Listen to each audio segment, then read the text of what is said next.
करने के लिए तुम क्या कर रहे हो, एक टूल यूज कर रहे हो जिसका नाम क्या है, पोस्टमैन। दुनिया में और भी टूल है, सिर्फ पोस्टमैन ही नहीं है। एपीआई टेस्टिंग देखो पोस्टमैन से भी कर सकते हैं। एपीआई टेस्टिंग चाहे तो एक टूल आता है स्वैगर करके, उससे भी कर सकते हैं। एपीआई टेस्टिंग चाहे तो जेमीटर से भी कर सकते हैं, है ना। तो एपीआई टेस्टिंग करने के लिए बहुत से टूल्स हैं, उनमें से एक टूल कौन सा है, ये पोस्टमैन।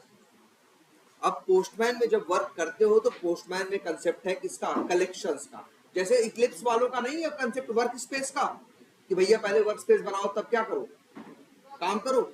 वैसे ही इसका क्या है, कलेक्शंस का, कि सबसे पहले आप क्या बनाओगे, कलेक्शंस, और कलेक्शन के अंदर रखोगे अपने प्रोजेक्ट की सारी क्या, रिक्वेस्ट। ठीक है, क्लियर है ये बात, कोई कंफ्यूजन इसमें। और अगर एपीआई का आपको डॉक्यूमेंटेशन मिला तो डॉक्यूमेंटेशन पढ़ पढ़ के रिक्वेस्ट बनाओगे, और अगर बनी बनाई कलेक्शन मिल गई तब तो तुम्हारे लिए चीज क्या हो गई, एकदम आसान हो गई। ठीक है, और एक काम करते हैं जरा, ये क्या व्हाट्सएप खुला है इस पे,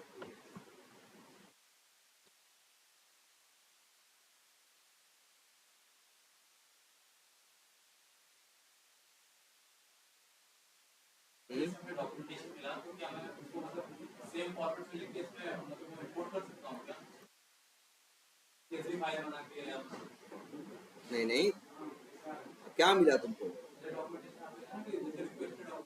रिक्वेस्ट का डॉक्यूमेंटेशन तो ऐसे मिलेगा ना जैसा दिखाए थे, लिखा पड़ा था, नहीं दिखाए थे कि ये रिक्वेस्ट है फलाने काम के लिए बनी है, ये है वो है, उसमें से चीजें कट कर करके निकाल निकाल के कॉपी पेस्ट करके बनाओगे। ऐसे तो बनाने की बार की भी थी।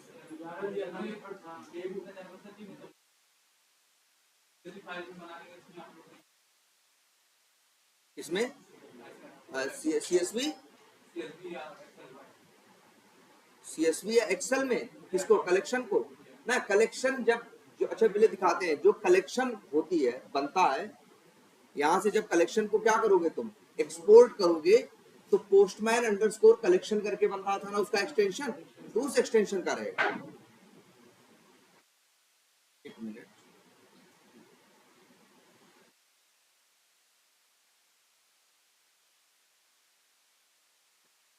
यार, अपना नंबर बताओ वरुण।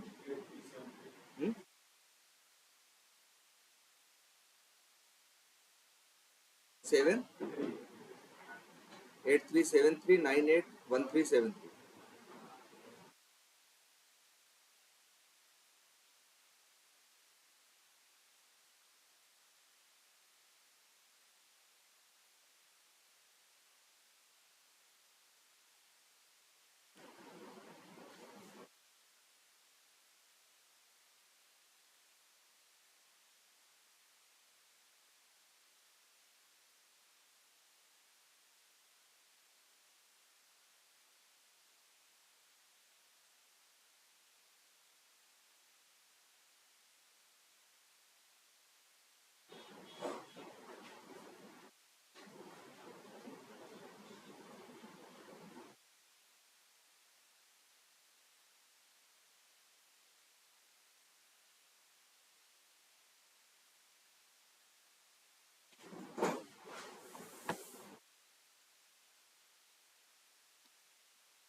भाई आया इस पे,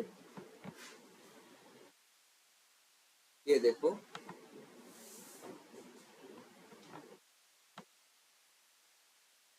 स्टॉप करो चाहो तो, ठीक है, और डेस्कटॉप पे सेव कर दे रहे हैं। ये लो जी कलेक्शन, कहाँ गया ये, यही तुम्हारा क्या है, कलेक्शन। ठीक है, इसी को तुम आओ, ऐसे ही कलेक्शन मिलेगा तुमको, कलेक्शन कोई बड़ी चीज नहीं मिलेगी, ऐसे एक क्या मिल जाएगी तुम्हें, एक फाइल मिल जाएगी, और बस वो फाइल तुम लोगे अपना, ओपन करोगे कलेक्शंस, यहाँ पे देखो एक ऑप्शन है किसका, कलेक्शंस में, इंपोर्ट का। इंपोर्ट पे क्या करोगे, क्लिक करोगे, क्लिक करने के बाद पेस्ट रॉ टेक्स्ट या ड्रॉप एनी, एक मिनट, सेलेक्ट फाइल्स फोल्डर में जाओ, डेस्कटॉप पे जाओ, ये सेलेक्ट किया, ओपन किया, बन गया कि नहीं बन गया, बोलो। ये देखो ध्यान से, सब ये सब क्या है भाई, रिक्वेस्ट है। रोशन ने ये अच्छा किया था कि उसकी जो रिक्वेस्ट थी, है ना, उसने क्या किया, देखो यहाँ जो कलेक्शन बनता है, कलेक्शन के अंदर भी क्या बनता है, फोल्डर बनता है। तो उसने क्या किया, गेट पोस्ट, इस टाइप की जो चार, गेट पोस्ट पुट और डिलीट, जो चार टाइप की रिक्वेस्ट थी उसमें चारों को अलग अलग जगह पे रख दिया। अच्छा, बहुत से लोग ऐसे इसको रखते, जैसे उसने कैसे तोड़ा, डिवाइड किया मेथड के ऊपर कि कौन सा HTTP मेथड यहाँ API में यूज हो रहा है, गेट वाले कौन से हैं, इसको मेथड बोलते हैं, गेट पोस्ट डिलीट 5 होते हैं। तो उसने ऐसे बांट दिया, सारे गेट वालों को एक तरफ कर दिया, पोस्ट वालों को एक तरफ कर दिया, कहीं वालों को कहीं कर दिया, है ना। लेकिन बहुत से लोग ऐसे नहीं डिवाइड करते, बहुत से लोग फंक्शनलिटी वाइज करते हैं। जैसे मान लो कुछ वो थी रिक्वेस्ट थी अकाउंट से रिलेटेड, कुछ रिक्वेस्ट थी मान लो मार्केटिंग से रिलेटेड, कुछ रिक्वेस्ट थी सेल्स के रिलेटेड। तो कुछ लोग ऐसे करते हैं कि 3 फोल्डर बना देते हैं ऐसे, और जो गेट पोस्ट पुट वाली जो किससे रिलेटेड रहती मार्केटिंग वाली, वो मार्केटिंग वाली फोल्डर में रिक्वेस्ट रख देते, दूसरों को रख देते सेल्स में, इस तरह से बांट के रख देते। कलेक्शन समझ में आ रहा है, ऐसे ही काम हमें मिलता है। कलेक्शन अक्सर रहेगा, डेवलपर बना देगा, अब नहीं बनाएगा तो अपने हाथ से बनाओगे, जैसे रोशन ने भी क्या किया, वही डॉक्यूमेंट पढ़ा होगा ध्यान से, फिर उसमें से चीजें बनाना तो कल दिखाई थी कि बस क्या करना होता है, न्यू करना होता है। सर यहाँ से देखो, यहाँ से क्या करते हैं, यहाँ आते हो, ऐड रिक्वेस्ट करके ऑप्शन आता है, और फिर रिक्वेस्ट को URL मेथड सब लिखते हो, बन जाता है। वो उसने देखो यहाँ बना दिया। ये अब इसकी एक, ये देखो रिक्वेस्ट, बात समझ में आ रही, यही तो बताया था। एक रिक्वेस्ट में क्या होता है, रिक्वेस्ट के साथ सपोर्टेड मेथड, जैसे इसके साथ क्या है, गेट, दूसरी चीज क्या होती है, URL, फिर इसके बाद बताया था, इसके बाद एक होता है क्या, URL, भूलना मत भाई, URL के में 4 चीजें होती है ना, एकदम याद रहनी चाहिए, base URL, and point, query parameter, path parameter. Query parameter यही होता है जो क्वेश्चन के बाद होता है, वो तुमको परम्स के अंदर ऐसे टेबुलर फॉर्मेट में दिखता है, जिससे तुमको पकड़ना, उसे समझना क्या होता है आसान, क्योंकि कई बार ऐसी रिक्वेस्ट होती है जिनके अंदर 10-10 पैरामीटर, 10-10 क्वेरी पैरामीटर होते हैं, एंड करके अलग अलग। तो ऐसे पढ़ने में क्या होगा, थोड़ा सा मुश्किल होगा ना, इतना बड़ा सा दिखाई देगा, वैसे क्या होगा, टेबुलर फॉर्मेट में टेबल की तरह दिख रहा है कि नहीं दिख रहा। ये बताया था, और क्या बताया था, ऑथ, ऑथ बताने की पीछे वजह ये थी कि जब कोई एपीआई, याद रखना एपीआई 2 टाइप की होंगी, एक पब्लिक एपीआई होगी ऐसे ही, जिसको सीधे क्या डालो, URL डालो, मेथड डालो, हिट करो, और क्या मिलेगा, मिल जाए तुमको रिस्पॉन्स मिल जाए। और कुछ ऐसी होंगी जो कहेंगे भैया सबके लिए नहीं है, उसी के भाई यूजर नेम और क्या दो, पासवर्ड। तो ये आथ वाला सेक्शन, आथ वाली टैब इसीलिए है, यहाँ बताओगे कि कैसे ऑथेंटिकेशन होगा, कैसे नहीं होगा। तो ऑथेंटिकेशन के कई टाइप हैं, देखो बहुत ढेर सारे दिख रहे हैं ना, ये सब तरीके हैं भाई, कि एपीआई से अगर एपीआई यूज करनी है तो पहले क्या करो, ऑथेंटिकेट करो अपने आप को कि तुम सही हो या नहीं। जैसे फेसबुक यूज कैसे करते हो, पहले ऑथेंटिकेट करते हो अपने आप को ना, यूजर नेम पासवर्ड डालते हो, सही रहता तो अंदर जाते हो, नहीं रहता तो बाहर फेंक देता। सेम वैसे ही एपीआई को भी कोई हिट यूज करोगे, सर्वर पे रखी है ना, तो ऐसा नहीं कुछ भी URL पा गया तो लगे एपीआई पे हिट मारने, वो कहेगा पहले क्या दो, यूजर नेम और पासवर्ड। जब रिक्वेस्ट जाएगी तो पहले वो चेक करेगा कि तुम इस लायक हो भी कि नहीं, कि तुम रिक्वेस्ट भेज सको। याद रहेगी बात। और आज से एक बात याद रखना सब लोग, अगर तुम्हारा ऑथ के अंदर यहाँ क्या दिया गया है, यूजर नेम और पासवर्ड, जानते हो क्यों, क्योंकि ऑथेंटिकेशन टाइप क्या है मालूम है, बेसिक ऑथ। किसी प्रोजेक्ट में जाओगे एपीआई टेस्टिंग में ही, उन लोग के यहाँ यूजर नेम पासवर्ड देने से एपीआई नहीं चलेगी। जैसे अगर हम लोग जिस प्रोजेक्ट पे अभी काम कर रहे थे, इसके पहले जब हम यूज कर रहे थे एपीआई, तो ऐसा नहीं कि यूजर नेम पासवर्ड देके यूज कर ले, क्योंकि हम लोग की कंपनी में, हम लोग के प्रोजेक्ट में जो ऑथेंटिकेशन था वो बेसिक ऑथ नहीं था, हमारे में जानते हो कौन सा था? ओ आथ 2.0। क्या? ओ आथ 2.0 जो ये यूज करता है ना, उसको बहुत कुछ देना पड़ता है, सिर्फ यूजर नेम पासवर्ड से बात नहीं बनती, ठीक है? उसे बहुत कुछ देना, उसे क्या क्या देना पड़ता है मालूम है? उसे यूजर नेम देना पड़ेगा, पासवर्ड देना पड़ेगा, टोकन देना पड़ेगा, क्लाइंट आईडी देनी पड़ेगी, सीक्रेट की देनी पड़ेगी, और ग्रांट टाइप 6 इंफॉर्मेशन देगा, तब वो उसको एथराइज करेगा कि हाँ अब तुम एपीआई यूज कर सकते हो। मतलब बहुत सिक्योर चीज होती है भाई। एपीआई का मतलब क्या है? सीधे घुस गए तुम उनके अंदर की चीजें क्या देख रहे हो, डायरेक्टली क्या कर रहे हो, यूज कर रहे हो। हम तुमसे कहें फ्लिपकार्ट में जितने शूज आ रहे हैं सारे शूज की फोटो डाउनलोड करो, चलो तुम कहोगे हम ऑटोमेशन कर देंगे, लेकिन ऑटोमेशन भी करोगे तो चलने में उसे क्या लगेगा, बहुत टाइम लगेगा। अगर लेकिन फ्लिपकार्ट की एपीआई मिल जाए ना हमें और सीधे हिट करें तो सारी फोटो एक बार ही रिस्पॉन्स में आ जाए। तो इसीलिए एपीआई को इतने आसानी से कोई भी यूज नहीं कर सकता, इसीलिए उसकी सिक्योरिटी एपीआई की बहुत टाइट होती है। अक्सर जगहों पे तुमको मिलेगा बेसिक ऑथ नहीं, क्या, ओ ऑथ 2.0, और बहुत सिक्योर होता है, ठीक है? ये किस लिए? अच्छा, ऑथेंटिकेशन मतलब जानते हो? जैसे कहीं भी जाओ, मान लो, अरे जैसे एग्जाम एग्जाम में जाते हो तो वहां पे प्रवेश पत्र अपना दिखाते हो ना, तो उस समय वो तुमको क्या कर रहा है, ऑथेंटिकेट।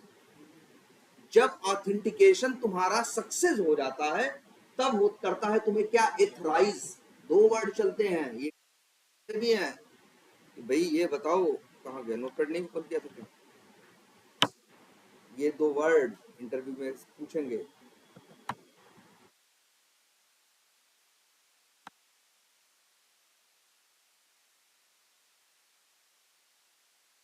क्या? ऑथेंटिकेशन, और दूसरा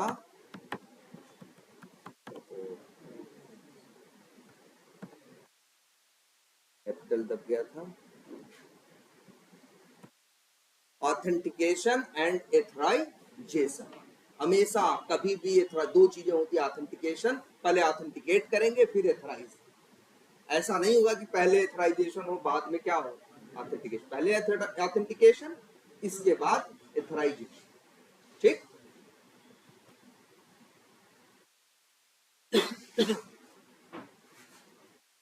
ठीक है, तो ये समझ में आया आपको? ऑथ, ऑथ किस लिए है? और देख लो, वो ऑथ है, बेसिक ऑथ है, और एक क्या है, इनहेरिट ऑथ फ्रॉम पेरेंट। इसका मतलब है कलेक्शन में ही अगर कोई चीज पहले से इनहेरिटेड है तो वहीं से उठा ले। चलो छोड़ो, और क्या क्या है मैं बताऊं। पेयर टोकन है, मतलब बहुत तरीके हैं, तुमको बताना है क्या कि तुमने दो यूज किया, कहोगे बेसिक ऑथ यूज किया है और ओ ऑथ 2.0 यूज किया, ठीक है? चलो अभी तो हम ये वाला जो है बेसिक ऑथ पे चला रहे हैं, यहाँ पे क्या देना है, यूजर नेम और पासवर्ड। इतनी बात समझ में आती है ना? इसके बाद तीसरी चीज क्या थी, याद करो, पूछते हैं हेडर। ये हेडर टैग है किसकी, रिक्वेस्ट की, ध्यान देना, किसकी, रिक्वेस्ट की। ये रिक्वेस्ट का हेडर है, ये रिक्वेस्ट का पैरामीटर है, ये रिक्वेस्ट का क्या है, हेडर। हेडर में जानते हो, हेडर में कुछ मतलब कहते हैं, जिसे कहते हैं सपोर्टिव इंफॉर्मेशन देते हैं जो उस रिक्वेस्ट को पूरा करने के लिए चाहिए होती है।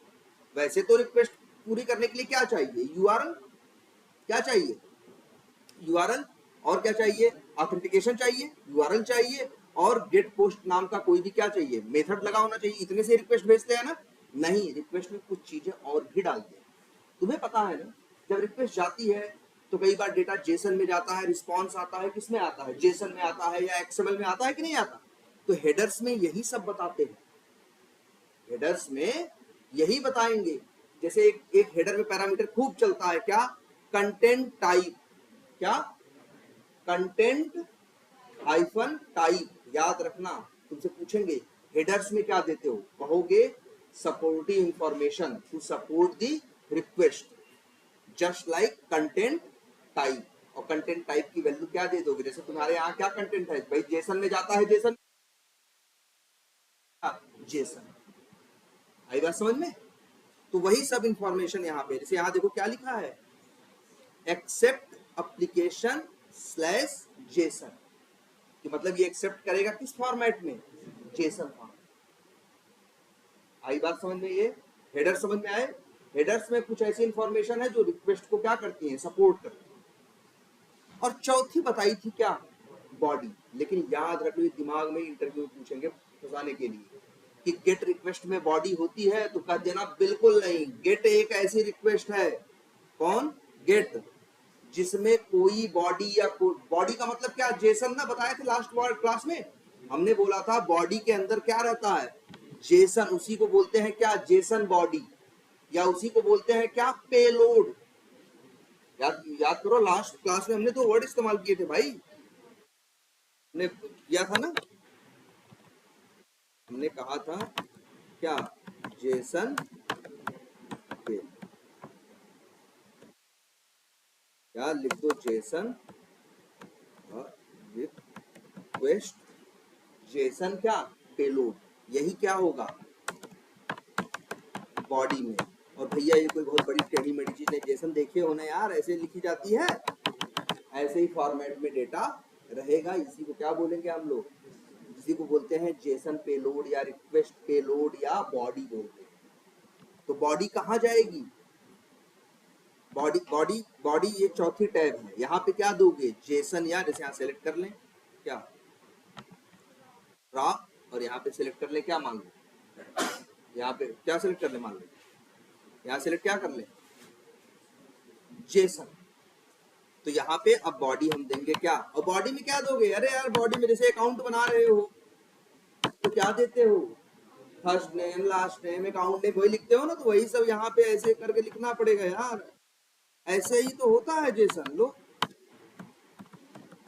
जैसे अकाउंट नेम कोलन हमने दे दिया क्या, मान लो राहुल, तो इसका क्या मतलब हुआ, जो अकाउंट बनेगा, अगर पोस्ट रिक्वेस्ट भेजोगे बनेगा तो उसका नाम क्या रहेगा, राहुल।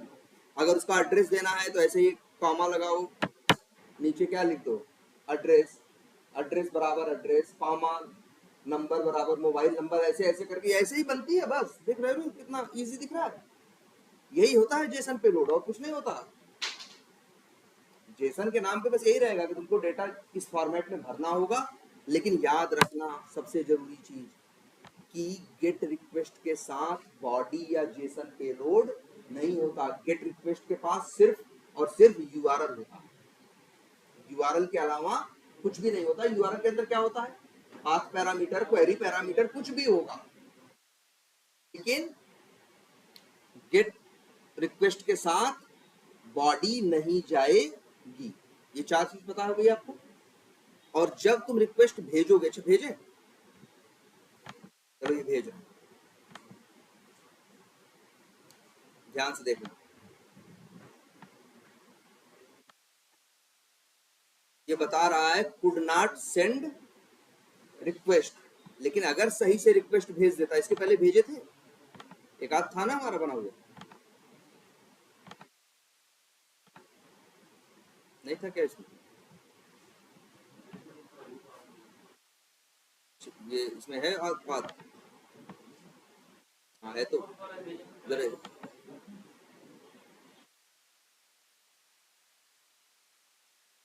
आया कि नहीं आया, बोलो। ये है क्या, रिस्पॉन्स।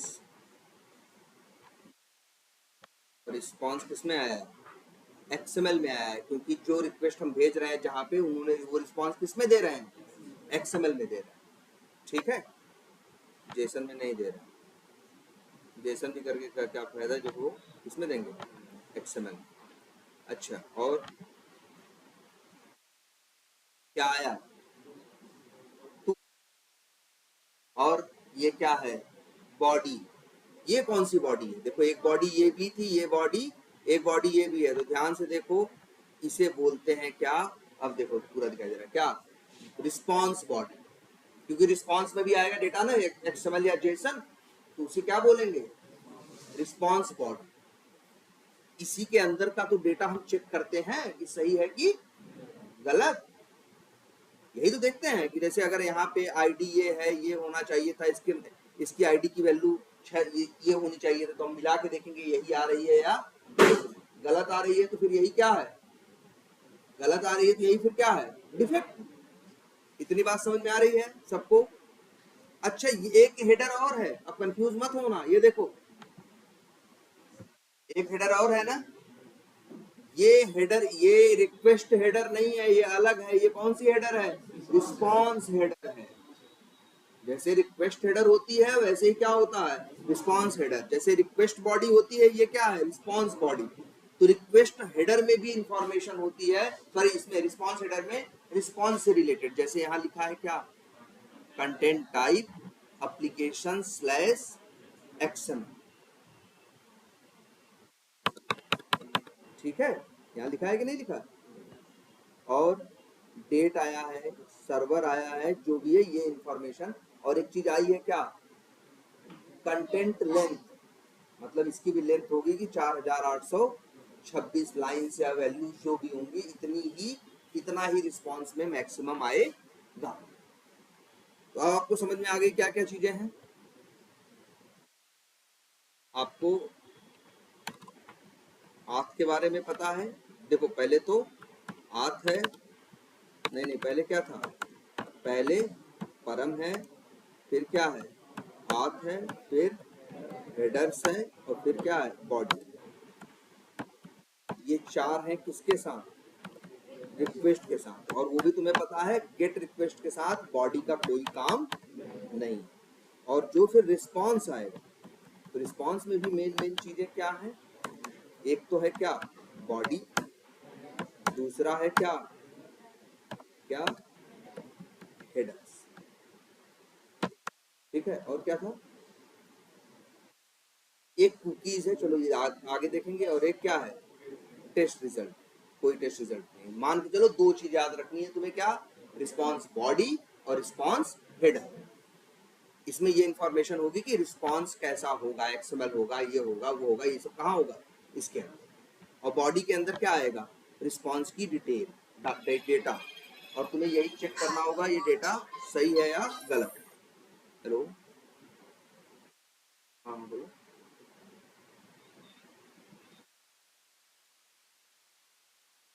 अच्छा ठीक है, और सुनो, उससे उसको भी ग्रुप में ऐड कर दो, बात कर लो उससे एक बार, प्रमोद को।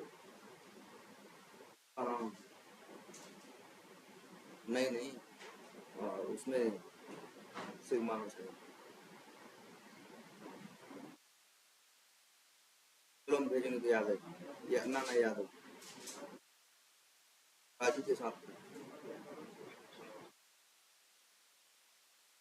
हाँ उसमें था प्रमोद में, तो हाँ, तो उसने उसका अकाउंट हुआ, तो उसको बता दो ग्रुप में ऐड होगा, ऐड कर दो, उससे बात कर लो, उससे बात कर लो और उसको ऐड कर लो, उससे बता दो उसमें डिटेल भेजो। हाँ भाई, तो ये समझ में आया आपको कि क्या क्या होगा रिक्वेस्ट में और रिस्पॉन्स में। ऐसे ही होगी, यही टेस्टिंग है, कुछ नहीं करते लोग, बस ऐसे ही। कलेक्शन क्या होगा, कलेक्शन को रहेगा, कलेक्शन में एक एक रिक्वेस्ट लेंगे, ऐसे ऐसे क्या करेंगे, बस क्लिक करेंगे, सेंड करेंगे, रिस्पॉन्स देखेंगे, चेक करेंगे सही है ठीक है, दूसरा उठाएंगे, तीसरा, चौथा, पांचवा, ऐसे एक एक करके टेस्ट करते चले जाएंगे। यही एपीआई टेस्टिंग है। क्या टेस्ट करेंगे, क्या, एक तो जब भी तुम रिक्वेस्ट भेजते हो तो एक चीज आती है क्या, स्टेटस कोड।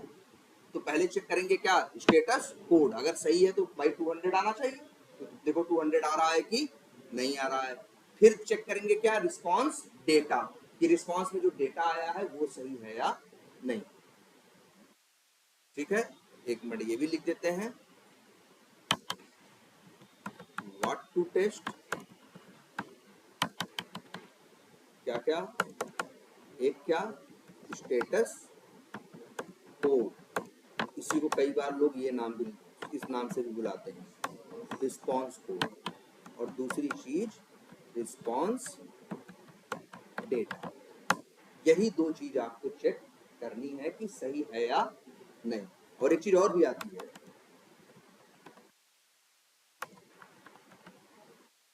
रिस्पॉन्स टाइम, कि रिस्पॉन्स आने में टाइम कितना लगा, कितनी जल्दी रिक्वेस्ट रिस्पॉन्स आपको मिला। ये तीन चीजें हम जनरली क्या करते हैं, टेस्ट करते हैं। क्लियर है ये बात? कोई कंफ्यूजन इसमें? और वैसे भी रिस्पॉन्स टाइम जो टेस्ट करना ये हमारे लिए उतना जरूरी नहीं होता। मेरे लिए जरूरी क्या है, रिस्पॉन्स डेटा और स्टेटस कोड जो आना चाहिए था वो आ रहा है या नहीं। कोई कंफ्यूजन इसमें नहीं ना? हाँ बोलो। रिस्पांस बॉडी में जो डेटा दिख रहा है, हाँ इससे मैच कराएंगे। अच्छा, ये सही पूछ रहे हैं कि रिस्पॉन्स बॉडी में जो डेटा आया वो किससे मैच कराओगे। जैसे मान लो तुम्हारे एप्लीकेशन में तुमको पता है, अब अच्छे बताओ, एक एप्लीकेशन यूज करते हो तुम, ध्यान से देख सुनना, एक एप्लीकेशन यूज करते हो अगर, तो चाहे यूआई यूज करो चाहे एपीआई, डेटा कहाँ जाता है अंतिम में, डेटाबेस में। और कहाँ से उठ के आता है, डेटाबेस से ना। तो कई बार तुमको अगर ये टेस्ट करना होगा तो ये डेटा कहाँ से आ रहा है, डेटाबेस से ना। तो जाओगे डेटाबेस में चेक करोगे क्या आ रहा है, और यहाँ रिस्पॉन्स में जो आ रहा है वो।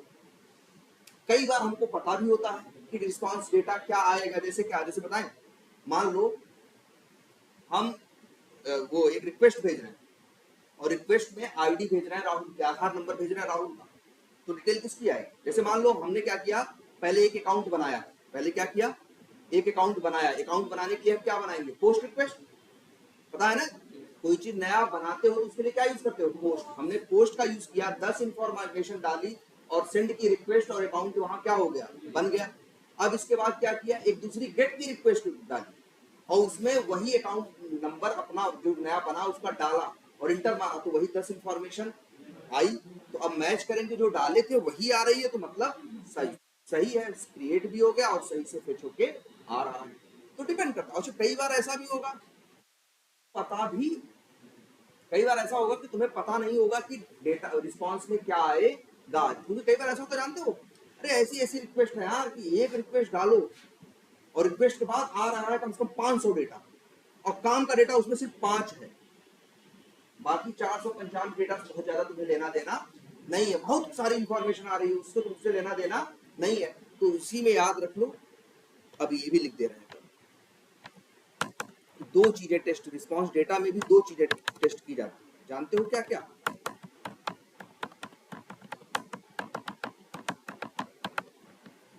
रिस्पॉन्स डेटा वैल्यू और दूसरा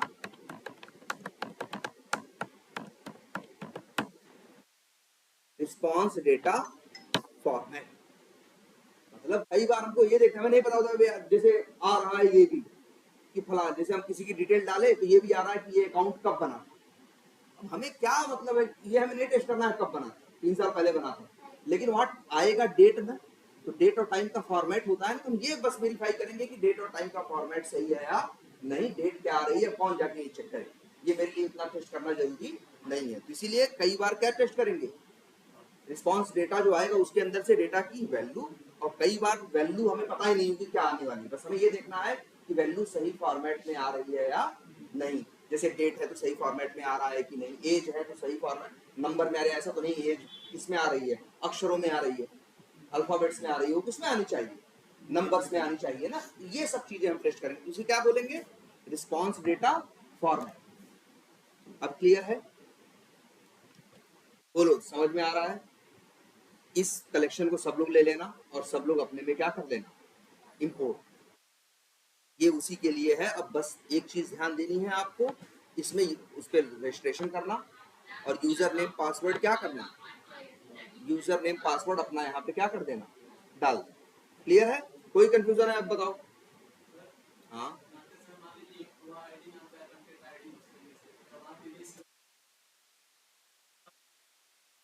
हाँ, जैसे देखो इनका ये यूआरएल देखो, तो ये इस तरह से दिख रहा है ना, कुछ पता नहीं क्या बेस यूआरएल जैसा दिख रहा है। ठीक है चलो, वो अभी उस पे ही आते हैं कि क्या लिखा है और क्या। वैसे तुम तो ऐसे ही लिखोगे जैसे तुम्हारा बना था, https: क्या था, eva.pi.com क्या था। हाँ जैसे मान लो तुम अपना पहले बना लेना, तो हम बताते हैं अभी, पहले ये चीज देखो। अब अच्छा, एक पुरानी क्लास याद करने का समय आ गया। हम लोग तुमको बताए थे हम तुमको कि टेस्टिंग कहाँ कहाँ होती है, टेस्टिंग डेव सर्वर पे होती है ना, QA सर्वर पे होती है या टेस्टिंग सर्वर पे होती है, फिर UAT सर्वर पे होती है, फिर अंतिम में जाके प्रोडक्शन पे चीज डिप्लॉय होती है कस्टमर को यूज करने के लिए। बताए थे ना। एक बात ये भी बताए थे तुमको कि हर सर्वर का URL क्या होता है, थोड़ा सा अलग होता है। जैसे मान लो मेरी कंपनी है, मेरा प्रोजेक्ट है, उसका नाम है सपोज करो vtiger.com। जानते हो अक्सर तुम्हें ऐसा मिलेगा कि जाओगे टेस्ट डेव सर्वर पे, उसका URL क्या होगा, dev.vtiger.com।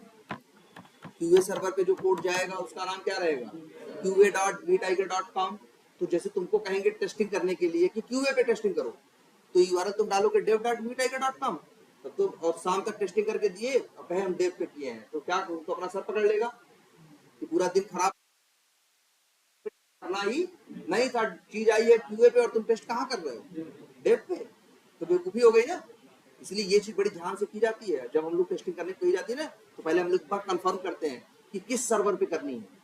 नहीं पता चला हम दूसरे सर्वर पे करके बैठे, तो शाम को हम बताए उसको कि हम ये टेस्ट किए हैं, वो कहेगा भैया इसकी तो कोई जरूरत ही, हमको तो टेस्टिंग इस पे कराई थी। इसलिए हर सर्वर का अपना क्या होता है, URL। ठीक है, ये पता है ना आपको सबको। पहले अच्छी ये देखो, जितनी रिक्वेस्ट यहाँ पे बनाई गई है किस साइट, एजाइल CRM के लिए, तुम देखोगे हर रिक्वेस्ट में यहाँ पे देखो नाम क्या है, expertviewautomation.agilecrm.com। क्यों? क्योंकि तुम लोग जब रजिस्ट्रेशन कर रहे थे, अपना CRM को कॉन्फ़िगर कर रहे थे, पहली बार तुम लोग क्या डाले थे, EVA पाई। तो किसी ने EVA पाई डाला था, तो EVA पाई.agilecrm.com उसका आ रहा था ना। जो इस रोशन ने बनाया था, पहली बार रजिस्ट्रेशन किया था, उसने उसका नाम क्या रखा था, एक्सपर्ट व्यू ऑटोमेशन। इसीलिए उसका URL क्या है, expertviewautomation.agilecrm.com। ठीक है। अच्छा अब बताओ, यहां देखो तो लगभग हर के अंदर यही है कि नहीं। मान लो कल को URL क्या हो जाए, चेंज हो जाए, तो बताओ कितनी जगह चेंज करेंगे। हर रिक्वेस्ट में जाना पड़ेगा कि नहीं भाई, बताओ, बोलो, हर रिक्वेस्ट में जाना पड़ेगा कि नहीं पड़ेगा। मान लो अब हमको EVA पाई पे चलाना है, मान लो तुम लोगों तो जो अपना रजिस्ट्रेशन किए हो किस पे किए हो, EVA पाई या किसी पे कर लियो तुम, xyz.com तो अपना एजाइल CRM पे बना लियो। अब तुम उस पे टेस्टिंग करना चाहते हो, तो URL यहाँ पे जहां जहां एक्सपर्ट व्यू ऑटोमेशन है, वहां वहां क्या करोगे, चेंज करोगे ना। चेंज करके क्या बनाओगे, EVA पाई बनाओगे ना, बनाओगे कि नहीं बनाओगे। तो बताओ, ऐसी प्रॉब्लम हमारे साथ प्रोग्रामिंग में भी तो आती है। प्रोग्रामिंग में कई बार ऐसा होता है ना कि एक ही वैल्यू हम 100 जगह क्या करते हैं, यूज। हम बेवकूफी नहीं करते, हम क्या करते हैं, उस वैल्यू को डाल देते हैं वेरिएबल में, और उस वेरिएबल को फिर क्या करते हैं, 100 जगह यूज करते हैं ना। बोलो, याद करो भाई, 100 वैल्यू यूज करनी है, एक वैल्यू को 100 जगह यूज करना है। बेवकूफ, अगर उसे कल को बदलनी पड़ेगी तो 100 जगह जाके बदलेगा। जैसे यहाँ देखो, एक्सपर्ट व्यू ऑटोमेशन लिख दिया गया है ना, अब हमें EVA पाई करना है, तो हमें हर जगह जाके चेंज करना होगा, एक्सपर्ट व्यू ऑटोमेशन हटाना होगा, EVAPie.com जोड़ना होगा, ऐसा करना होगा। तो ये कितना टेढ़ा काम है, कितनी रिक्वेस्टें ढेर सारी बनी है। इसीलिए पोस्टमैन एक कंसेप्ट देता है किसका, वेरिएबल्स का। किसका, वेरिएबल। अगर कोई वैल्यू ऐसा लगता है तो कि तुम्हें बहुत सी रिक्वेस्ट में वो वैल्यू चाहिए, तो उस वैल्यू को रख लो कहाँ, वेरिएबल में, और उसके बाद उसको हर रिक्वेस्ट के अंदर यूज कर लो। इसी वजह से यहां लिखा था बेस URL। एक दो के लिए बना दिया था रोशन ने, पूरे के लिए चेंज नहीं किया था। तो हम लोग जानते हो क्या करेंगे, बेस URL नाम का एक बना लेंगे, क्या, वेरिएबल, और उसके अंदर वैल्यू डाल देंगे, और हर जगह बस ऐसे लिखेंगे, डबल करली ब्रेसेस के अंदर वेरिएबल का नाम। जैसे अगर वेरिएबल का नाम बेस URL रख रहे हैं तो क्या रखेंगे, बेस URL रख रहे हैं तो क्या रखेंगे, URL। आओ जरा देखते हैं जरा वेरिएबल्स कहाँ बनते हैं, कैसे बनते हैं।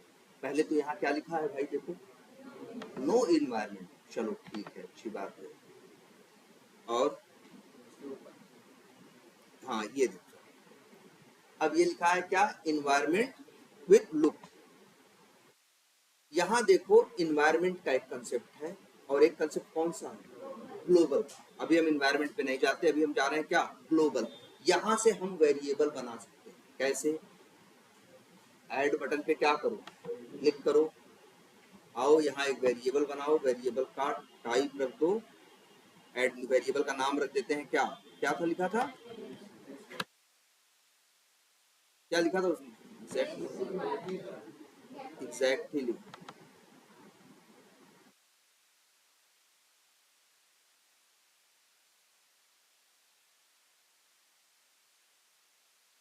क्या, बेस, बेस यूआरएल और टाइप। एक चीज क्या है, इनिशियल वैल्यू, इनिशियल की वैल्यू का मतलब होता है जो वैल्यू शुरू शुरू में, और एक क्या है, करंट वैल्यू, करंट वैल्यू का मतलब जो वैल्यू इस समय, हमारे लिए शुरू में भी इनिशियल में भी वही है और करंट में भी वही है। तो हम यहाँ आए और कहाँ गया, हम तो कहेंगे पूरा उठाते हैं इतना, है ना, कॉपी करते हैं और यही यहाँ पे क्या करते हैं, इनिशियल वैल्यू में भी यही डाल देते हैं और करंट वैल्यू में भी यही, हो गया। और इसको कर देते हैं क्या, सेव, बन गया। अब एक क्या, URL। और अब आओ, अब देखते हैं जरा सेंड करके। अब देखो, पहले तो पहले ही वो मना कर दे रहा था ना, कह रहा था भैया तुम्हारा ये बेस यूआरएल क्या होता है, अब बोल रहा है बेस यूआरएल क्या होता है, अब कह रहा नहीं भैया हम जानते हैं बेस यूआरएल क्या है, जो वैल्यू है। और जानते हो इसने क्या किया है, रिक्वेस्ट भेजी, और रिक्वेस्ट के बाद क्या आता है, रिस्पॉन्स। और भैया हमेशा रिक्वेस्ट सक्सेसफुल नहीं होती, बताया था ना आपको, जब 200 वाली सीरीज आए तो समझ जाना रिक्वेस्ट क्या थी, सक्सेस हुई है, रिस्पॉन्स आया है सक्सेसफुल।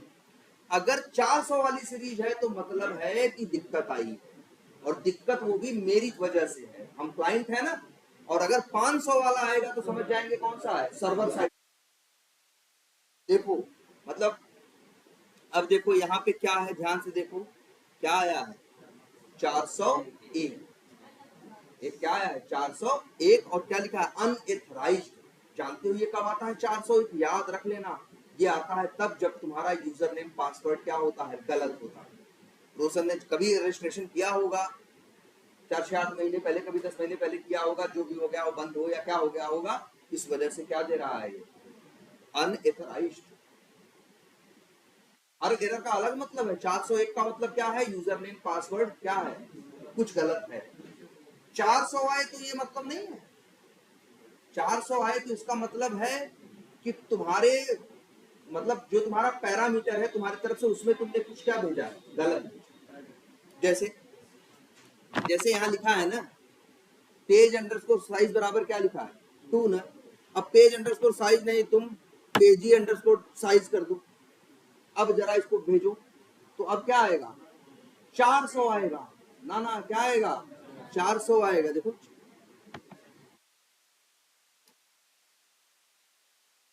लेकिन सॉरी 400 कैसे आएगा, पहले तो टेस्ट करेगा एथराइजेशन, जब यूजर ने पास आगे जाएगी नहीं, लेकिन नहीं, ये क्या आता, 400। 400 का क्या मतलब बताओ भाई कोई, बिल्कुल याद रखना, बैड रिक्वेस्ट। कहना पूछेगा 400 कब आएगा, कहोगे जब हम अपनी तरफ से कोई पैरामीटर कोई वैल्यू गलत भेज देंगे तो क्या आएगा रिस्पांस में, फिर सक्सेसफुल नहीं होगा और रिस्पांस आएगा 400। 400 का मतलब बैड रिक्वेस्ट, मतलब हम तुरंत समझ जाएंगे मेरे यूजर नेम पासवर्ड में गड़बड़ी नहीं है, जो हम की और वैल्यू है उन वैल्यू में कोई गड़बड़ी है। और 401 आ जाएगा तो क्या जान जाओगे, क्या, अनएथराइज्ड। मतलब क्या हुआ, एथराइजेशन वो फेल हो गया। और कभी 403 आ जाए तब, हाँ याद रखना इसको, फॉरबिडन, लेकिन पूछेंगे फॉरबिडन का मतलब क्या है, इसका मतलब ये है यूजर नेम पासवर्ड सही है, लेकिन जिस यूजर नेम पासवर्ड से जिस चीज को तुम एक्सेस करने की कोशिश कर रहे हो उसको वो यूज करने का एक्सेस या राइट्स नहीं, ठीक है। 404 आता है पेज नॉट फाउंड, जब एंड पॉइंट में कुछ गड़बड़ी करते हो, मतलब ये डेव एपीआई कॉन्टेक्ट, ये एंड पॉइंट है ना, इसमें कुछ 3-5 करो तब क्या आएगा, इनमें कुछ करोगे तब आएगा क्या, 404। ये क्या है, पेज नॉट फाउंड। ठीक, और एक क्या बताए थे, 405, वो तब आएगा जैसे ये बना है गेट के लिए और तुम सेलेक्ट कर दो किसको, पोस्ट, और अब भेजोगे तो आएगा क्या, 405 मेथड नॉट अलाउड। ठीक, अब इतना क्लियर है सब कुछ। और अब आपको ये भी पता हो गया कि आप एक वेरिएबल बना सकते हो।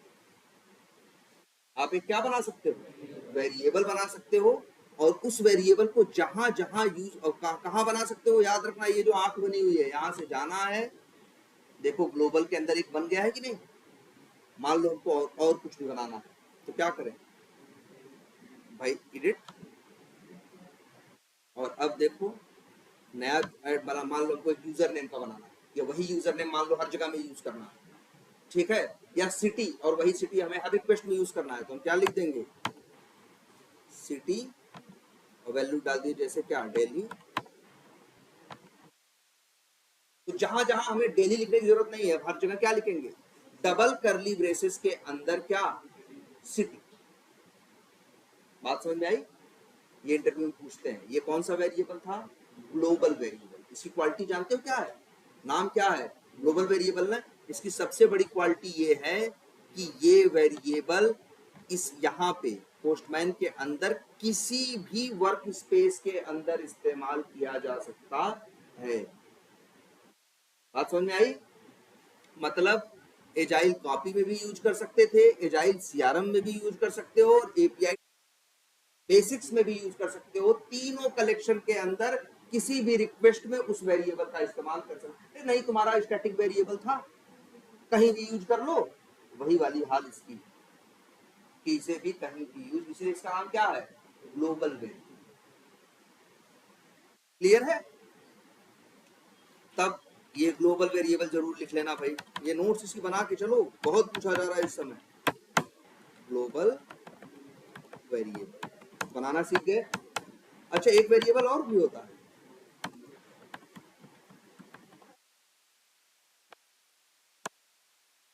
क्या नाम है इसका, कलेक्शन वेरिएबल। नाम से ही लग रहा है ये ऐसा वेरिएबल है जो जिस कलेक्शन, किसी कलेक्शन के अंदर बनेगा और सिर्फ उसी कलेक्शन में यूज होगा, कलेक्शन के बाहर यूज नहीं होगा। आई बात समझ में। उसे क्या बोलते हैं, कलेक्शन वेरिएबल। कहां से बनेगा भाई, ये कलेक्शन है, कलेक्शन के अंदर जाओ,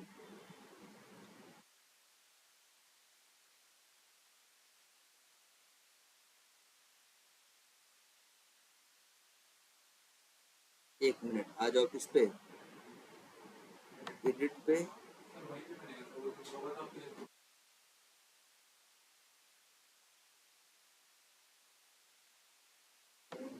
नहीं इन्वायरमेंट अलग चीज है, इन्वायरमेंट जो है वो अलग।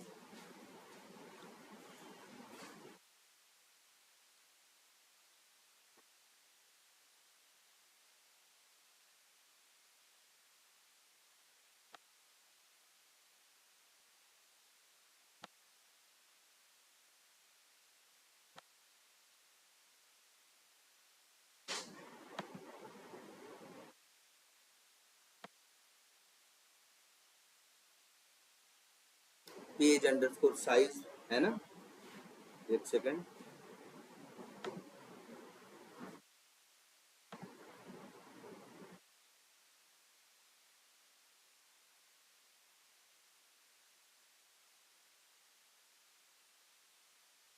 क्या देखो यही है भाई, यही जो तुमको दिख रहा है वेरिएबल, सॉरी हम लोग देख भी नहीं रहे ध्यान से।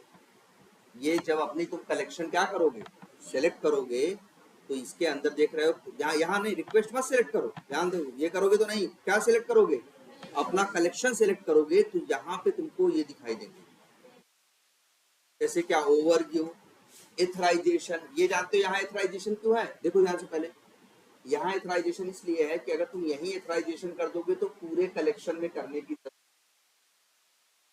और एक क्या है, स्क्रिप्ट, चलो इसकी कोई जरूरत नहीं। एक क्या है, वेरिएबल ना, यहाँ पे भी बना सकते हो, जैसे ये यहाँ दो पहले से बने हुए हैं, कौन कौन से, पेज अंडरस्कोर साइज बराबर 1 और कॉन्टैक्ट अंडरस्कोर आईडी बराबर दिस। दो वेरिएबल है, याद रख लो। कॉन्टैक्ट अंडरस्कोर आईडी यहाँ यूज हो जाएगा। कैसे यूज करोगे? कहीं भी देखो, लो यहाँ यूज किया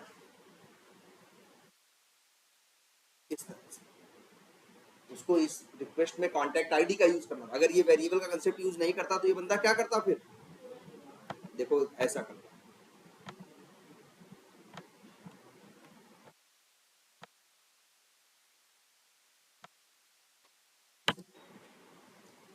तब ऐसे यूज करता। अब मान लो कॉन्टैक्ट आईडी यही वैल्यू कई रिक्वेस्ट में यूज करनी है तो जगह जगह ऐसे लिखते तुम,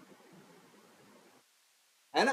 तो अब इसमें ये तुम कर सकते हो कि कॉन्टैक्ट आईडी को डाल दिया कहाँ, एक कॉन्टैक्ट आईडी नाम का वेरिएबल बना दिया, उसके अंदर वैल्यू डाल दी और जहां यूज करना है ऐसे करो ना।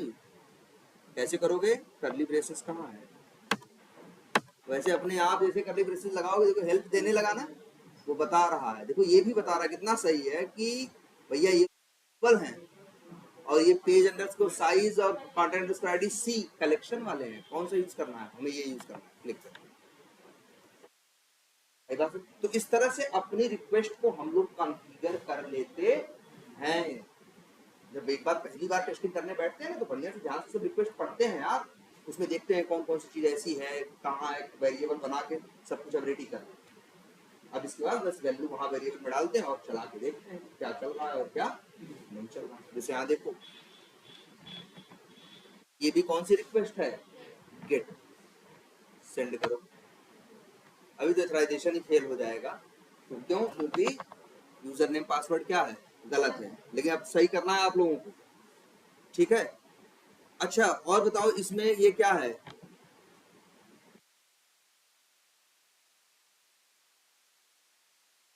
कॉन्टैक्ट्स हमने बताया था ना पहले, तो ये बताया था क्वेरी पैरामीटर के पहले जो होता है वो क्या होता है? वो होता है एंड पॉइंट, और एंड पॉइंट के अंदर जो वैल्यू बदलती है उसे बोलते हैं क्या? Path parameter. तो ये कॉन्टैक्ट आईडी क्या है? पाथ पैरामीटर है। पहचानना सीखो, ठीक? अब यहाँ से रिक्वेस्ट भेजोगे और क्या आएगी? रिस्पॉन्स। अब काफी हद तक क्लियर है। अब आगे बढ़ते हैं, जरा एक आध पोस्ट वाली उठाते हैं। जैसे देखो है वहां कॉन्टैक्ट जो जाके यूआई से बनाते थे ना, पोस्ट रिक्वेस्ट है। इसमें भी क्या है? नाम क्या है? पोस्ट। यूआरएल क्या है? ये। परम्स कोई पैरामीटर नहीं है, इसलिए देखो यहाँ ये क्या है? खाली है। पैरामीटर कहाँ रहता है? क्वेश्चन मार्क के बाद बराबर की बराबर वैल्यू के फॉर्मेट में रहता है ना।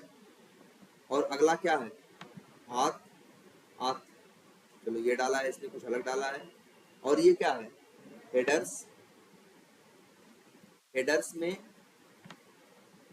यही सब बताते हैं ना कि कंटेंट टाइप क्या होगा क्या नहीं होगा, ये सब कहाँ बताएंगे? हेडर्स में। इसके बाद क्या है? बॉडी। और ये देखो भाई, बॉडी होती है इसमें पोस्ट में, ये है बॉडी। जरा ध्यान से पढ़ो तो सही क्या लिखा है? Star value 4, lead score 92, tags क्या? Lead, likely buyer, properties. ये तुमको सैंपल मिलेगा। तुम्हें डेवलपर एक जेसन, एक सैंपल जेसन देगा, कहेगा भैया इस रिक्वेस्ट के देखो।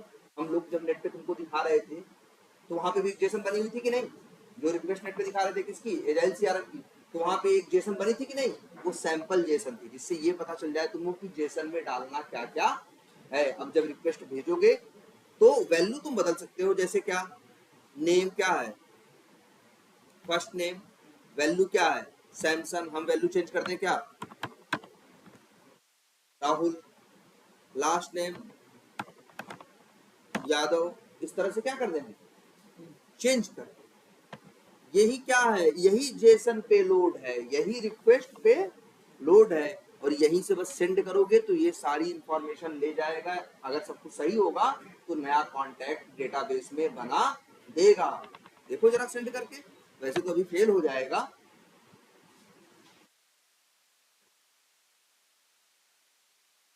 अभी देखो क्या आया?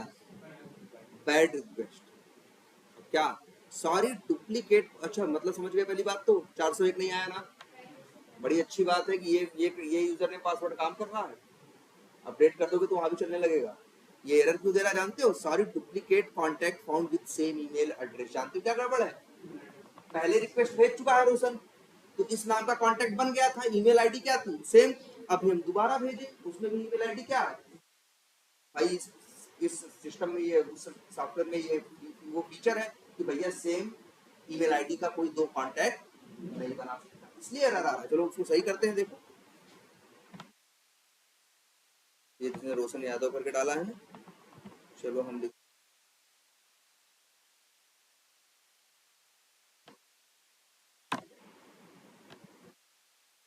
और अब भेज के देखो,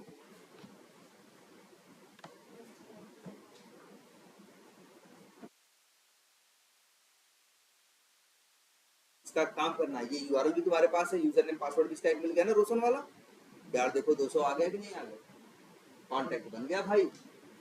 अगर इसे expert you automation dot agile CRM dot com खोलोगे और ये वाला यूजर नेम पासवर्ड डालोगे, ये सही है, कौन सा भाई, ये वाला डालोगे यूजर नेम और ये डालोगे क्या पासवर्ड, जरा लॉगिन करके देखना ये अकाउंट बन गया होगा। रहे हो चाहो तो लॉगिन करके यूआई को चेक करोगे तो कोई अकाउंट बना, वो कॉन्टैक्ट बना हुआ वहां पे राहुल के नाम का दिखेगा। और ये कौन सी रिक्वेस्ट भेजी हमने, पोस्ट भेजी, पोस्ट में बॉडी रिक्वायर्ड होती है ना। अब समझ में आया काफी हद तक। 400 क्यों आया था, 400 मतलब बैड रिक्वेस्ट, जब तुम जेसन फेसन में तुम्हारी कोई गड़बड़ी होगी ना तभी 400 आएगा, जब तुम्हारा जेसन क्या होगा, गड़बड़ हो, ठीक है। अच्छा एक काम करते हैं तब तो यार, ये यूजर नेम पासवर्ड तुम्हें मिल ही गया, आप तो कौन सा, ये इसको जरा यूज करते हैं कहाँ, और ये क्या है, विराट @18 आईफोन, ये देखो क्या है, पासवर्ड क्या था, विराट का वी कैपिटल में था, विराट @18s यही था। अब जरा देखो, अब देखो 200 हो गया ना, और ये देखो, और ये एक्सएमएल में नहीं ले आ रहा है, किसमें ले आ रहा है, जेसन में, जितने बने हुए कॉन्टेक्ट हैं सब आ रहे हैं, और जो अभी नया नहीं बना है वो भी होगा इसी के अंदर, टेस्ट करके, तब यही तो टेस्टिंग है कि देखो कॉन्टेक्ट वालों की लिस्ट में वो आ रहा है कि नहीं, जिसको अभी तुम क्या किए बनाए। हेलो मोटो, क्लियर है ये, बोलो हेलो, हेलो, आई बात समझ में कि नहीं, पहले ये बताओ, कंफर्म है आप, ये इस तरह से देख रहे हो कितनी लाइन का आया है रिस्पॉन्स, 6174 लाइन आई है, उसमें जितने 50 सैकड़ों वो बने होंगे कॉन्टैक्ट सारे उठ के जेसन में आ गए। क्लियर है ये, अब तो चला लोगे, अब दिमाग चलेगा ना। वेरिएबल कौन सा बनाना है, कलेक्शन बनाना, कोई वेरिएबल ग्लोबल तब बनाओ जब तुम्हें लगे, जैसे मान लो तुमने 2-3 कलेक्शन बना रखे हैं और वो वेरिएबल तीनों कलेक्शन में वो वैल्यू काम आएगी, तब क्या बनाना, ग्लोबल। और अगर कोई सिर्फ उसी कलेक्शन में यूज करना है तो क्या बनाना, कलेक्शन। और ये दिख भी रहा है ना कहाँ से बनेगा, यहाँ से सेलेक्ट करके और इस तरह से। तो अब जरा, अब आपकी जिम्मेदारी ये बनती है फटाफट, तो सब कुछ मिल गया और यूजर ने पासवर्ड भी मिल गया ना सही वाला, तो अब एक काम करो, इसको सब लोग आपस में क्या कर, लेकिन एक चीज है, अभी वो यूज करोगे कौन सा, और जो कलेक्शन हमने भेजी है तो उसमें ये अपडेट थोड़ी ना हुआ होगा, उसके में तो अपडेट वही होगा जो रोशन ने डाला था। तो हम एक काम कर देते हैं, यूजर नेम पासवर्ड भी कहाँ लिख देते हैं, याद रहेगा ना, यूजर नेम पासवर्ड ऐसे आसान तो था ना, दिख तो जाएगा इसमें, यही है, कहाँ गया ये भैया, आपका क्या है यूजर नेम, और ये क्या है पासवर्ड। तो अब भैया एक काम करिए, खूब बढ़िया से इसको एकदम चलाइए, यूआई खोलिए, एकदम देखिए, मैच करिए, अपने दिमाग को पूरी तरह से समझाइए, और तरह तरह की यहाँ पे क्या है रिक्वेस्ट है, मैक्सिमम रिक्वेस्ट को चला के आप कोशिश करिए। और ऐसा नहीं देख के समझ में आता है, नाम भी get search contact ID by email, एक रिक्वेस्ट है, देखो इसमें क्या करना है, ईमेल भेजना है, एक वेरिएबल बना दिया है कि नहीं, ईमेल वेरिएबल बना के यहाँ रख के यूज, ठीक है। या नहीं समझ में आ रहा तो ईमेल डायरेक्टली लिख के सेंड करो, देखो उसकी डिटेल लेके आएगा। पहले जाके यूआई चेक करो, वहाँ कॉन्टैक्ट जो बने हैं उनको ढंग से देखो, फिर चलाओ और खूब मैच करो ढंग से, ठीक है। तो तब और साथ में ये वाले जरा ध्यान से देखो, क्रिएट कॉन्टैक्ट थोड़ा जेसन में देखो क्या क्या आ रहा है, ये जरा अब आप लोग अपने एंड से इस पे टाइम दो। और मोबाइल वाला क्या चल रहा है,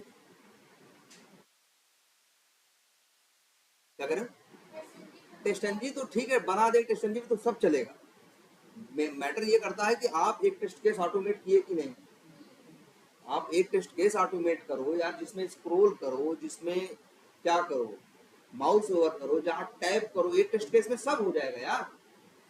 टैप करो, डबल टैप करो, ये सब काम है ना उसमें।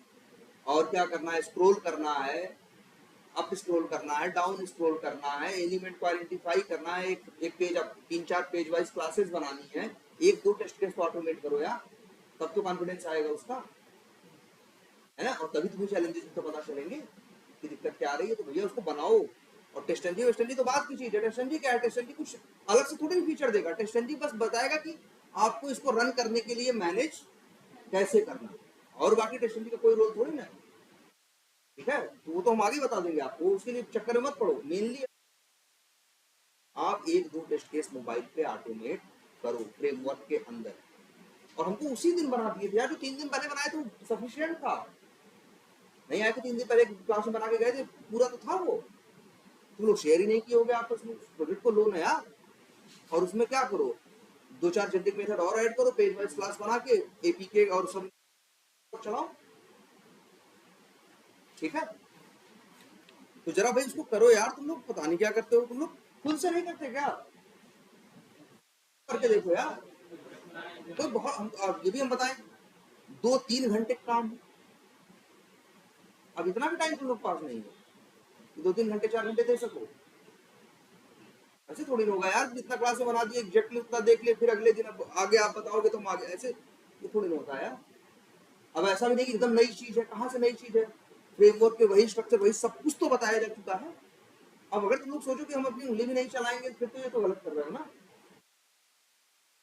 अभी इंटरव्यू देते देते 15-20 दिन, महीने 2 महीने बीतेंगे, तुम फिर एपीएम लगाना अपने रिज्यूमे से हटाना शुरू कर दोगे, कॉन्फिडेंस ही नहीं आएगा ना। काम कहाँ की है, काम तो करो, एक दो टेस्ट केस क्या करो, ऑटोमेट तो कर लो उसके, 2 टेस्ट केस ऑटोमेट कर दोगे, तुम्हें फुल कॉन्फिडेंस रहेगा, तुम आराम से बोलोगे कि हाँ जी हमने एपीएम पे काम किया है। और इस समय एपीएम और एपीआई, सेलेनियम तो कोई जल्दी पूछ ही नहीं रहा, मैक्सिमम क्वेश्चन किस पे कर रहे हैं लोग, एपीआई पे और एपीएम पे, और यही सब।